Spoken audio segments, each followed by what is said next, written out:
মোহাম্মদ ইউনূস এবং তার অন্তর্বর্তী সরকারের আমলে বাংলাদেশে সংখ্যালঘু হিন্দুদের ওপরে নির্যাতন নতুন কোনো ঘটনা নয়। প্রায়শই সেখান থেকে উঠে আসছে এই ধরনের অভিযোগ। সম্প্রতি পার্বত্য চট্টগ্রামের খাগড়াছড়ি এবং গুইমারায় ব্যাপক অশান্তি দেখা দিয়েছে। সেখানেও সংখ্যালঘুদের ওপরে আক্রমণের অভিযোগ ওঠে। ব্যাপক উত্তপ্ত হয়ে ওঠে গোটা এলাকা। তবে সেই বিষয়টা যে ভারত বিশেষ গুরুত্ব দিচ্ছে এবং তা নিয়ে উদ্বিগ্ন যে সেটা কার্যত স্পষ্ট হয়ে গেল বলেই মনে করছেন বিশেষজ্ঞদের একাংশ।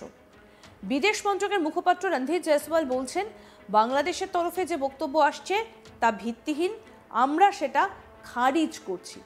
সেখানকার আইন শৃঙ্খলা সামাল দিতে অন্তর্বর্তী সরকারের তরফে ঘাটতি রয়েছে। আর যখনই এমন হয়েছে দেখা গিয়েছে তারা অপরের ওপরে দোষ দিয়েছে। আমাদের মনে হয় যারা ওখানে হিংসা করছে, জোর করে জমি দখল করছে, যে সমস্ত চরমপন্থীরা রয়েছে তাদের বিরুদ্ধে কড়া ব্যবস্থা নেওয়া উচিত। চট্টগ্রাম পার্বত্য অঞ্চলে যে সমস্ত সংখ্যালঘুরা রয়েছেন তাদের উপরে এই ধরনের অপরাধ হয়ে এসেছে। কি বলছেন রণধীর জয়সওয়াল, আসুন শোনাই আপনাদের, শুনুন। जो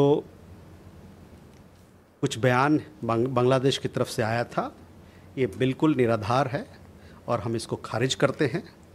अंतरिम सरकार, जैसा कि मैंने पहले भी बताया आपको कि वहाँ पर कानून व्यवस्था को सुरक्षित करने में, संभालने में कमी रही है उनकी तरफ से। और जब भी ऐसा होता है तो देखा गया है कि वो दूसरे के ऊपर ये दोष ठहराते हैं। हमारा ये मानना है कि उनकी तरफ से कुछ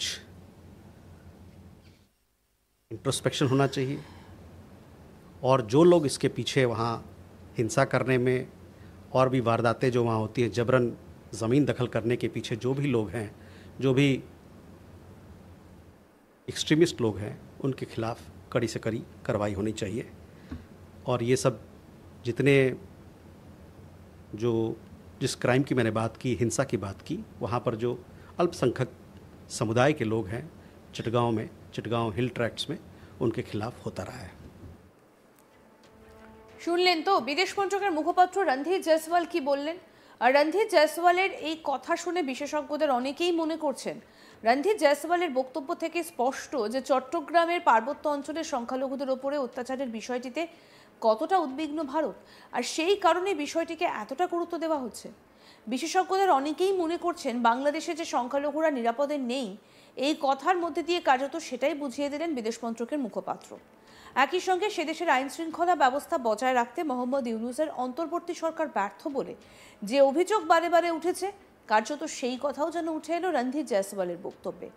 তিনি এক প্রকার স্পষ্ট করে জানিয়ে দিলেন, বাংলাদেশের আইন শৃঙ্খলা সামাল দিতে সেখানকার অন্তর্বর্তী সরকারের তরফে কমতি বা ঘাটতি রয়েছে।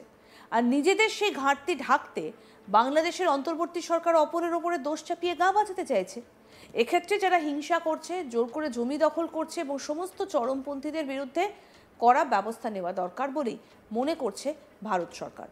অনেকেই মনে করছেন বাংলাদেশের হিন্দুদের ওপরে অত্যাচারের পরেও সেখানকার অন্তর্বর্তী সরকার উপযুক্ত ব্যবস্থা না নেওয়ায় বিষয়টা ভারত যে ভালো চোখে নেয়নি তা কার্যত পরিষ্কার।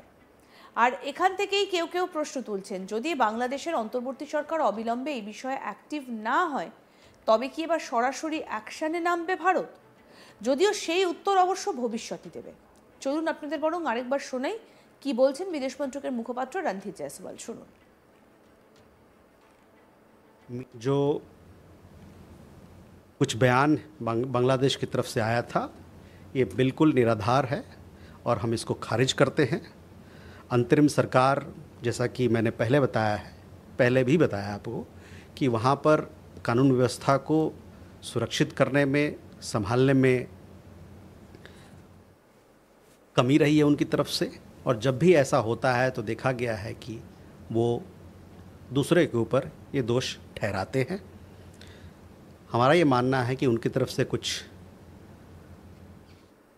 इंट्रोस्पेक्शन होना चाहिए और जो लोग इसके पीछे वहाँ हिंसा करने में और भी वारदातें जो वहाँ होती है, जबरन ज़मीन दखल करने के पीछे जो भी लोग हैं, जो भी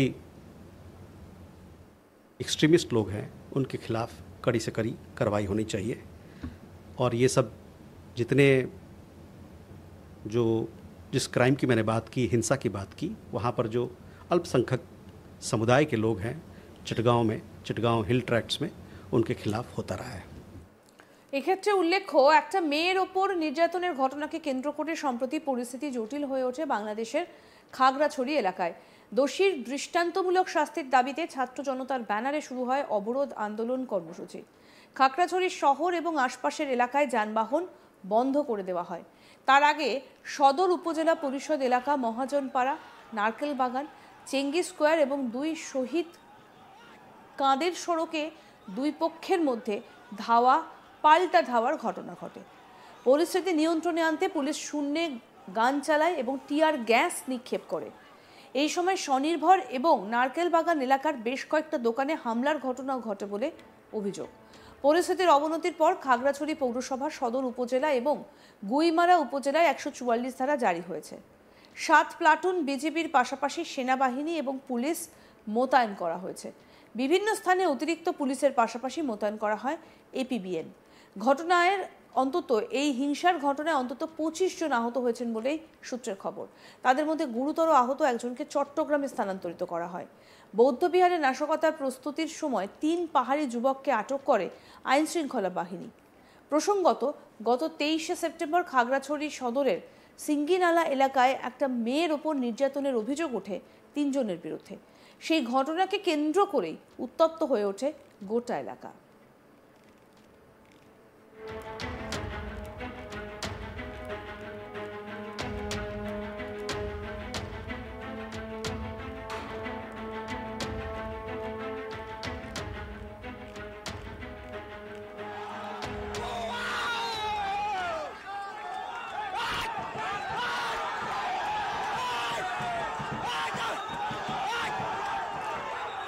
কি বলছেন রণধীর জয়সওয়াল এই ঘটনার পর, আসুন আরেকবার শুনুন।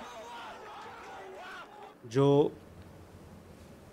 कुछ बयान बांग्लादेश की तरफ से आया था, ये बिल्कुल निराधार है और हम इसको खारिज करते हैं। अंतरिम सरकार, जैसा कि मैंने पहले भी बताया आपको, कि वहाँ पर कानून व्यवस्था को सुरक्षित करने में, संभालने में कमी रही है उनकी तरफ से। और जब भी ऐसा होता है तो देखा गया है कि वो दूसरे के ऊपर ये दोष ठहराते हैं। हमारा ये मानना है कि उनकी तरफ से कुछ